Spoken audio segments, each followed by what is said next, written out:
Karjat Jamkhed MIDC वरून रोहित पवारांवर आता आरोप करण्यात येतोय। उद्योगपतीच्या फायद्याकरता रोहित यांना MIDC ची जमीन हवी होती असा आरोप करण्यात आलेला आहे। उमेश पाटील यांचा रोहित पवारांवर हा आरोप आहे। परदेशी पळालेल्या उद्योगपतीसाठी रोहित पवारांचा खाटाटोप होता असं देखील ते म्हणतात।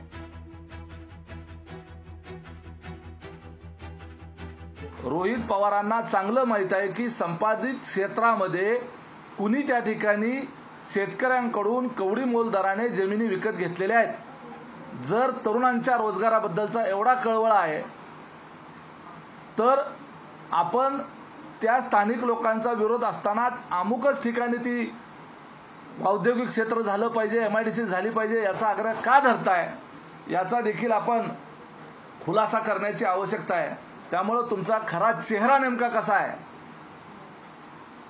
ते जनतेच्या समोर या निमित्ताने येणार आहे। मूळ शेतकऱ्यांकडून कवडी मोल दराने ज्या व्यापाऱ्यांनी ज्या उद्योगपतींनी तिथं जमिनी खरेदी केल्या आणि आता संपादन झाल्यानंतर मोबदला जो मिळणार आहे तो मूळ शेतकऱ्यांना मिळणार नाही, तर नवीन तयार झालेले उद्योगपती व्यावसायिक खातेदार जे आहेत, जे बिझनेसमॅन आहेत, त्यांना त्याचा लाभ मिळणार आहे।